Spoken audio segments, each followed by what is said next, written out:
കൊല്ലത്തിൻ്റെ പകലത്തെ ചൂടൊക്കെ കഴിഞ്ഞ് വളരെ സജീവമായ ഒരു കലോത്സവ രാത്രിയാണ് നമ്മളിവിടെ കണ്ടുകൊണ്ടിരിക്കുന്നത്. പ്രധാന വേദിയാണ്. ആ പ്രധാന വേദി രാവിലെ പകലത്തെ ചൂടൊക്കെ മാറി വളരെ സജീവമാണ്.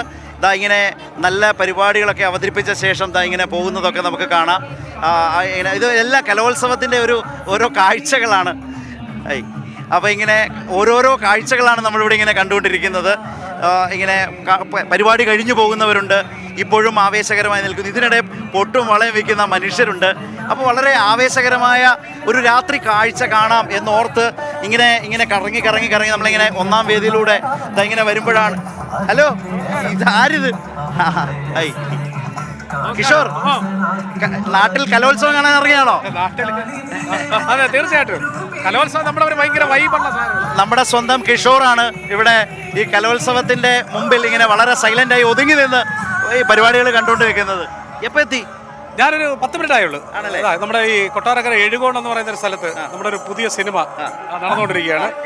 ഉർവശി ചേച്ചി നായികയായിട്ട് അഭിനയിക്കുന്ന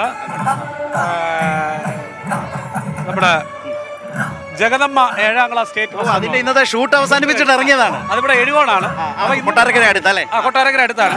അപ്പൊ ഇന്നിപ്പോ ഇവിടെ കലോത്സവം ആരംഭിക്കുകയില്ലേ. കലോത്സവം നമുക്ക് ഭയങ്കര ഒരു തീർച്ചയായിട്ടും നമ്മളൊക്കെ അതിൽ നിന്ന് വന്ന ആളുകളാണ്. അപ്പൊ അതൊരു ഭയങ്കര അനുഭവം തന്നെയാണ്. അത് തൊട്ടടുത്ത് നിങ്ങളുടെ സ്വയംഭരം ടീമായിരുന്നു അല്ലേ? പിന്നെ നമ്മളെ ഈ സ്കൂൾ യുവജനോത്സവം, സബ് ജില്ല, ജില്ല, സംസ്ഥാന തലം, അതിലൊക്കെ നമ്മൾ ഈ പങ്കെടുത്തിട്ടുള്ളതുകൊണ്ട് അപ്പോൾ ഇതൊരു ഭയങ്കര രസകരവും ഭയങ്കര ഇവിടെ നിന്ന് കഴിഞ്ഞാൽ ഈ പഴയ സാധനങ്ങളൊക്കെ ഇങ്ങനെ ഫ്ലാഷ് ബാക്ക് ആയിട്ട് ഇങ്ങനെ പൊയ്ക്കൊണ്ടിരിക്കും. അതൊരു ഭയങ്കര കലോത്സവങ്ങൾക്ക് വേണ്ടി രൂപപ്പെടുത്തിയ കാര്യങ്ങളൊക്കെ ഉണ്ടാവുമല്ലോ അല്ലേ?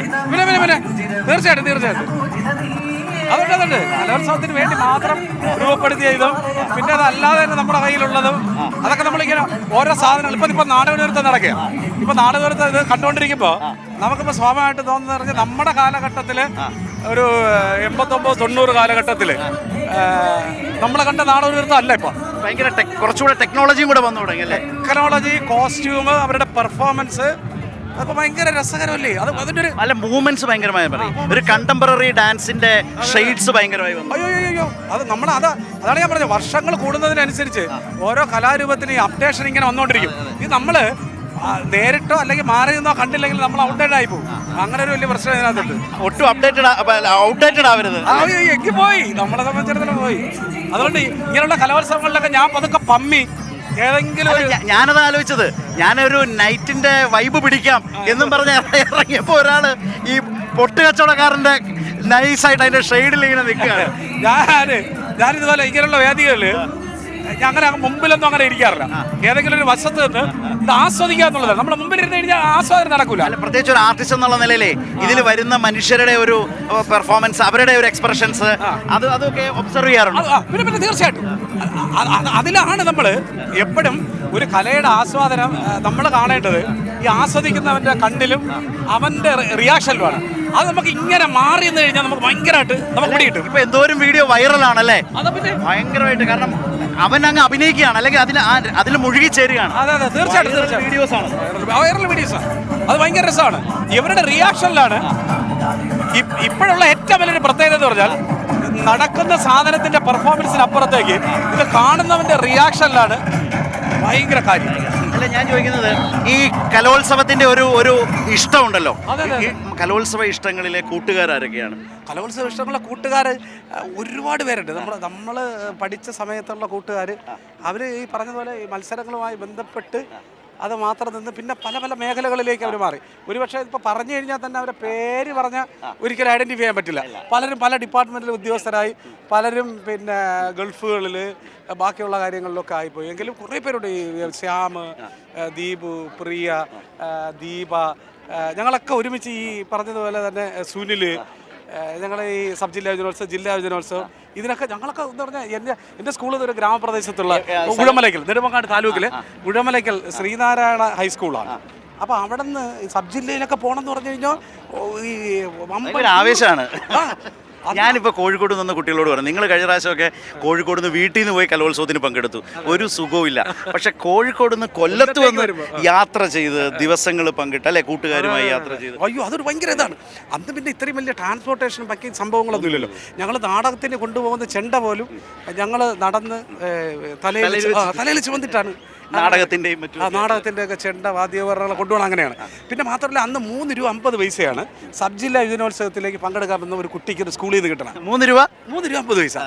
അന്ന് ഞങ്ങളെ കൊണ്ടുപോയി ഒരു മദന സാറുണ്ട്, ഒരു സജീവ് സാറുണ്ട്. സജീവ് സാറ് മരണപ്പെട്ടു പോയി. ആനന്ദവല്ലി ടീച്ചർ, പിന്നെ ഉഷ ടീച്ചർ, ഞങ്ങൾ കുറേ ആളുകളുണ്ട് അവിടെ. ഭയങ്കര സപ്പോർട്ടാണ്. നമ്മൾ പോകാൻ നേരം നമുക്ക് പോക്കറ്റ് മണിയായിട്ട് 50 പൈസ 1 രൂപയൊക്കെ വെച്ചിടും. അന്നത് മതി. അയ്യോ അതല്ലത് മതി. അത് 1 രൂപ. ഇന്നിപ്പോ കിഷോറിന്റെ ചായക്കട വന്നാല് എന്താ പറയുന്നത്, ഈ നമ്മുടെ ജീരകം പോലും കിട്ടില്ല 50 പൈസ. ഇല്ല.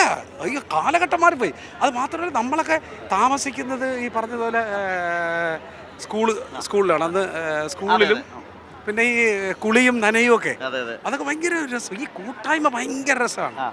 ഈ കൂട്ടായ്മ വളരെ മനോഹരമായി. ഇത് നമ്മുടെ ഇത്തവണത്തെ കലോത്സവത്തിന്റെ ഏറ്റവും പ്രധാനപ്പെട്ട വേദിയാണ്. രാത്രിയായിട്ടും വളരെ സജീവമായിട്ട് ആളുകളൊക്കെ ഇങ്ങനെ ഇരിക്കുകയാണ്. തീർച്ചയായിട്ടും അതൊരു വലിയ കാര്യമല്ലേ. വലിയ കാര്യം. സ്കൂളിൽ നിന്ന് പിന്നെ കോളേജിലേക്ക് പോകുമ്പോൾ യൂണിവേഴ്സിറ്റി, പിന്നെ ഈ ഹ്യൂമർ എന്ന് പറയുന്ന ഒരു സാധനം വർക്കൗട്ട് ചെയ്യുമ്പോൾ ഈ കലോത്സവങ്ങൾ, സ്കിറ്റുകൾ, മോണോ ആക്ട്, ഇതിന്റെ ഒരു ഇമ്പാക്ട് കിഷോറിന് എത്രമാത്രം ഉണ്ടായിരുന്നു? നമ്മളിപ്പോൾ ഇവിടെ നിൽക്കാൻ എന്തെങ്കിലുമൊക്കെ കാരണം ഉണ്ടെന്നുണ്ടെങ്കിൽ അതിൻ്റെ ഒരു പകുതി ക്രെഡിറ്റ് നമ്മുടെ സ്കൂളിലെ കലാപ്രവർത്തനങ്ങളും നമ്മുടെ കലാലയങ്ങളിലെ കലാപ്രവർത്തനം അതിലൊക്കെ തന്നെയാണ് നമുക്ക് കിട്ടിയത്. അതുകൊണ്ട് നമ്മൾ ഈ കഴിഞ്ഞ കോഴിക്കോട് കലോത്സവം നടന്ന സമയത്ത് പോലും ഞാൻ ഒറ്റയ്ക്ക് കോഴിക്കോട് ഞാൻ പോയി. ഒറ്റയ്ക്ക് പിന്നെ കൊല്ലത്ത് വന്നതിൽ അത്ഭുതമൊന്നുമില്ല.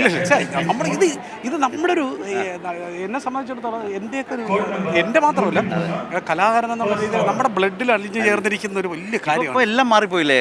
എവിടെ നിന്നാലും വൃത്തിയായി കാണാം. LED അല്ല അതിൻ്റെ ഒരു സൗകര്യം ഭീകരം കേട്ടോ. കാര്യം ഞങ്ങളൊക്കെ വലിയ ഷോകൾക്കൊക്കെ പോകുന്ന സമയത്താണ് ഈ ഹാങ്ങിങ് സ്പീക്കറുകൾ, പിന്നെ ഈ വലിയ സൗകര്യം, ഈ പന്തലുകൾ, പിന്നെ ഈ ഇരിപ്പിടം, എവിടെ ഇരുന്നാലും കാണാൻ പറ്റുന്ന തരത്തിലുള്ള LCD വാൾ, അതൊക്കെ ഭയങ്കര മാറ്റങ്ങളല്ലേ. സത്യത്തിൽ ഈ കാലത്ത് കലോത്സവത്തിലൊക്കെ ഒന്നും പങ്കെടുത്താൽ സത്യം കേട്ടോ. അങ്ങനെ നമ്മളെയൊക്കെ കാണുന്നതിന് വേണ്ടി നമ്മളൊക്കെ അങ്ങനെയൊക്കെ ആഗ്രഹിച്ചിട്ടുണ്ട്. മറ്റൊക്കെ എന്ന് പറഞ്ഞാൽ തൊട്ടടുത്ത് നിന്നാൽ മാത്രമല്ല ആരാണെന്ന് പോലും കാണാൻ പൊട്ടുപോലല്ലേ കാണുക. ഇതിപ്പം തൊട്ടടുത്തിരിക്കുന്ന. അതുകൊണ്ട് തന്നെ ഈ പെർഫോം ചെയ്യുന്നവന്റെ ഒരു റിസ്ക് ഉണ്ടല്ലോ, ഭയങ്കര മാരകമാണ്. ഇപ്പം നമ്മളിപ്പോ കള്ളത്തിനെ കാണിക്കാൻ പറ്റില്ല. 3 ജഡ്ജല്ല, ഇരിക്കുന്നവനൊക്കെ ജഡ്ജാ. അപ്പൊ 3 പേരുടെ തൊട്ട് മുമ്പിലിരുന്ന് ഇങ്ങനെ അവർക്ക് വേണ്ടിയിട്ട് ചെയ്താൽ പോരാ. നിങ്ങൾ സ്റ്റേജ് ഷോ ചെയ്യുന്ന പോലെ തന്നെയാണ്. വീഡിയോ കോളിൽ ചെയ്യുന്നു, അങ്ങേ അറ്റത്തിൽ ഏറ്റവും പുറകെ ഇരിക്കുന്ന ആളിന് പോലും അവിടെ തീരുന്നില്ലെന്ന്. ഇത് കഴിഞ്ഞ് നേരെ ചാനൽ മുറിയിലേക്ക്, ചാനൽ സ്റ്റുഡിയോയിലേക്ക്. ഒരു രക്ഷയില്ല. അതാണ് ഞാൻ ആദ്യമേ പറഞ്ഞത്. ഈ പെർഫോമൻസിലല്ല, ഈ ഇരിക്കുന്ന ആളുടെ റിയാക്ഷൻ, ആ പെർഫോമൻസ് കൃത്യമായിട്ട് അറിയാൻ പറ്റും. വല്ലാത്ത മാറ്റം സംഭവിച്ചിട്ടുണ്ട്. നമ്മളെപ്പോഴും പറയുന്ന പോലെ വീണ്ടും തീരുന്നില്ല കേട്ടാ. സംഘനൃത്തം പൊടിക്കുകയാണ്. എത്ര സംഘനൃത്തം എൻ്റെ ആശാനെ മുമ്പിൽ പോയിരുന്ന് കണ്ടിട്ടുണ്ട്. കണക്ക് കയ്യും കണക്കും കാണത്തില്ലല്ലോ. കണ്ടില്ലേ ഇത്രയും നമ്മൾ നിൽക്കുന്നതിന്റെ ഡിസ്റ്റൻസ് ഇത്രയുണ്ട്. എന്നാൽ പോലും നമുക്ക് ഈ വീഡിയോ വാളിൽ ഇത് വളരെ കൃത്യമായിട്ട് കാണാന്നുള്ളതാണ്. കൊള്ളാം. ഏതായാലും അവരെ ആസ്വദിക്കട്ടെ. അതെ. അപ്പോൾ ഏതായാലും ആവേശകരമായ ഒരു കലോത്സവ നാളിൽ കിഷോർ ഇങ്ങനെ രാത്രിയിൽ ഷൂട്ടൊക്കെ കഴിഞ്ഞ് പിന്നെ ഷൂട്ടൊക്കെ കഴിഞ്ഞിട്ട് ഇങ്ങനെ നൈസായിട്ട് കലോത്സവം കാണാൻ വന്നപ്പോഴാണ് നിങ്ങൾ ഒളിച്ച് പിടിച്ചു കളഞ്ഞ്. സന്തോഷം, ഒരുപാട് സന്തോഷം. പിന്നെ സിനിമകൾ ഇത് തന്നെയാണ് ചെയ്തുകൊണ്ടിരിക്കുന്നത്. ഈ പിന്നെ ജഗദമ്മ 7ാം ക്ലാസ് സ്റ്റേറ്റ് ഫസ്റ്റ് എന്ന് പറഞ്ഞിട്ട് ഉർവശേഷിയാണ് അതിൻ്റെ സെൻട്രൽ ക്യാരക്ടർ. ശിവാസാണ് അതിന് ഡയറക്റ്റ് ചെയ്യുന്നത്. അനിൽ നായരാണ് ക്യാമറ. ഒരു നല്ല മനോഹരമായ ഒരു ഗ്രാമപ്രദേശത്ത് നടക്കുന്ന ഒരു മനോഹരമായ കഥയാണ്. എങ്ങനെ പോകുന്നു ഹോട്ടലും അതുപോലെ തന്നെ ഏറ്റവും ഗംഭീരമായ രുചിയുടെ വെറൈറ്റീസ് അതെല്ലാം ഒരു സൈഡിൽ കൂടെ പോകുന്നുണ്ട്. അമ്മ വീട് അല്ലേ? അതെ, അമ്മ വീട് ആ റെസ്റ്റോറൻറ്റ് നടക്കുന്നത്. അതായത് റോഡിലൊക്കെ പോകുമ്പോൾ പലയിടത്തും ഇപ്പൊ കാണാം. അതെ. മാത്രമല്ല കിഷോറിന്റെ പടമൊക്കെ വെച്ചിട്ട് അത് ഒരുപാട് പേര് വയ്ക്കുന്നത്. നമുക്ക് തിരുവനന്തപുരത്ത് മാത്രമേ ഉള്ളൂ. ഇനി ഇത് കഴിഞ്ഞിട്ട് പഴയുടെ നമ്പൂതിരിയെ ഒന്ന് കാണണം. നമ്മുടെ വലിയ സൗഹൃദമാണ്. അദ്ദേഹത്തിനോട് ഒന്ന് കണ്ട് മടക്കണം. പഴയടത്തിന്റെ രുചിയൊക്കെ ഒന്ന് നോക്കി. അതെ, നമ്മുടെ വലിയ സൗഹൃദമാണ്. അപ്പോൾ തീർച്ചയായിട്ടും ഞാൻ നേരത്തെ വിളിച്ചിരുന്നു, വൈകുന്നേരം ഇവിടെ കാണുമെന്ന് പറഞ്ഞു. വരുന്നു, കാണുന്നു, പോകും. ഒരുപാട് വലിയ സന്തോഷം. എല്ലാ കലാപ്രതിഭകൾക്കും മത്സരത്തിന് പങ്കെടുക്കുന്ന എല്ലാവർക്കും സമ്മാനമല്ല, മത്സരത്തിന് പങ്കെടുക്കുന്ന എല്ലാ കലാപ്രതിഭകൾക്കും ആശംസകൾ നേരുന്നു. വലിയ സന്തോഷം. കൈരളിയെ സംബന്ധിച്ചും കിഷോർ വളരെ പ്രിയപ്പെട്ടയാളാണ്. നമ്മുടെ ഏറ്റവും പ്രിയപ്പെട്ട സീരിയലുകളിലെ ഒരു സജീവ സാന്നിധ്യമാണ്. കാര്യനിസാരം അടക്കം ഒരുപാട് അത് ഉള്ളത് പറഞ്ഞാൽ, അതുപോലെ തന്നെ നമ്മുടെ റിയാലിറ്റി ഷോസിൽ ഒക്കെ ഉണ്ടായിരുന്നു. താരോത്സവം, ഇപ്പോഴും ഈ മറ്റേ കുക്കറി ഷോസും എല്ലാം കൂടെ വന്നപ്പോൾ, അപ്പോൾ അങ്ങനെ കിഷോർ കലോത്സവം കാണുന്നത് അങ്ങനെ കണ്ട് അതൊന്ന് തമ്മിൽ സംസാരിച്ച് വളരെ സന്തോഷം Kishore. Okay, thank you so much. അപ്പോൾ ഞങ്ങൾ വിടട്ടെ. തീർച്ചയായിട്ടും ഞാനും വിടുന്നു. റൈറ്റ്, ഓക്കെ ഓക്കെ, ശരി. അപ്പോൾ ഇതൊക്കെയാണ് ഒരു രാത്രിയുടെ സന്തോഷം എന്ന് പറയുന്നത്. കലോത്സവ രാത്രികളാണ് നമ്മളീ കണ്ടു. ജനങ്ങളുടെ ഒരു വലിയ പങ്കാളിത്തം. ഇപ്പോൾ അതാ കിഷോർ സത്യത്തിൽ ഇങ്ങനെ രഹസ്യമായി വന്നത് ഇപ്പോൾ നോക്കിയാൽ കാണാം. സെൽഫിയൊക്കെ എടുക്കാൻ ആളുകൾ കണ്ടെത്തി തുടങ്ങി. മുമ്പ് നമ്മൾ അവിടെ കണ്ടിങ്ങനെ ഒറ്റയ്ക്ക് നിന്നപ്പോഴാണ് നമ്മൾ അദ്ദേഹത്തിലേക്ക് പോയത്. ഏതായാലും കലോത്സവം ഇത്തരം ഒത്തുചേരലുകളുടേതാണ്. ആവേശകരമായിട്ടുള്ള, സന്തോഷകരമായിട്ടുള്ള സൗഹൃദങ്ങളുടെ സമയമാണ്. കാണാതെ പോകുന്ന, അല്ലെങ്കിൽ നമ്മൾ എപ്പോഴും കാണാത്ത മനുഷ്യരെ കാണാൻ കിട്ടുന്നൊരു സമയമാണ്. അങ്ങനെയാണ് കിഷോറിൻ്റെ കിഷോറുമൊത്ത് സംസാരിക്കാൻ കിട്ടിയ ഈ നിമിഷവും കൈരളിയെ സംബന്ധിച്ച് അങ്ങനെ തന്നെയാണ്.